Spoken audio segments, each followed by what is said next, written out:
From the fateful moment he agreed to lead the Montgomery bus boycott to the day a racist assassin's bullet took his life, Martin Luther King Jr. caused and courted trouble, upsetting comfortable social arrangements and disturbing the political and religious status quo of a society that was aching for change.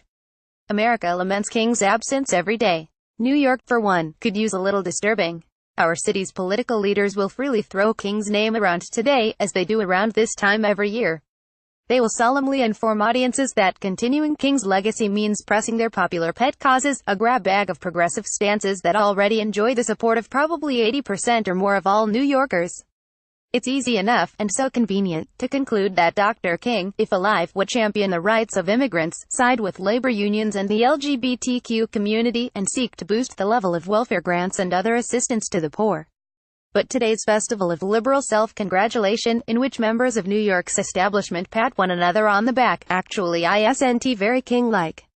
To truly follow in the great man's footsteps would mean summoning the courage to tackle the same issue he fought and died for, unraveling our city's web of segregated housing and schools.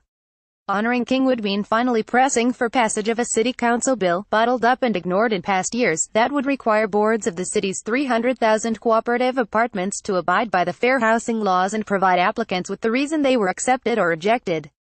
At present, the Coops get a pass on fair housing law, allowing them to discriminate against applicants based on race, religion, nationality, sexual orientation or other criteria that would, in another context, be illegal. Years ago, Councilman Brad Lander introduced a simple bill that would have extended fair housing requirements to Coops and started a process of data collection to detect discriminatory patterns.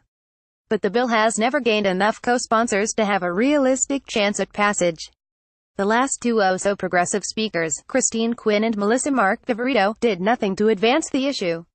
Not only has the council turned a blind eye to housing discrimination, members actively support the city's existing segregation by insisting that lotteries to allocate affordable housing give preference to people who happen to live near a proposed development site.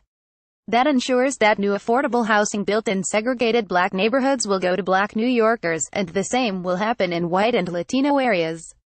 A city-wide housing lottery that gave equal preference to people based on need rather than zip code would begin to break down the city's segregated patterns.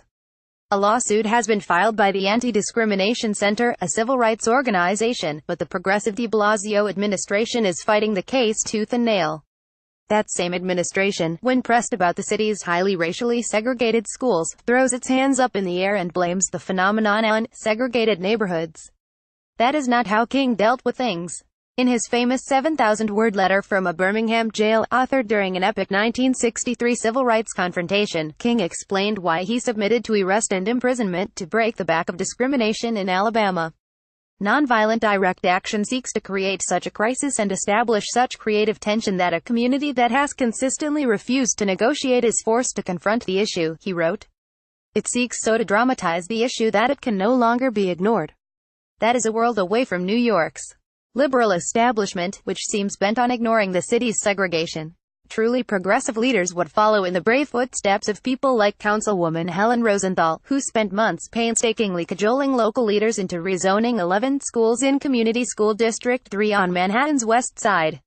That worthy effort makes a new school and gifted student program available to kids from the Amsterdam Houses development, and gives schools a more equal mix of low-income students. Rosenthal unquestionably did the right thing. For her efforts, she got a tough re-election challenge, which she beat back last fall. More New York polls, especially council members scheduled to depart in 4 years thanks to term limits, should consider walking the tough, challenging path pioneered by King. It might mean annoying one's friends and neighbors. But as King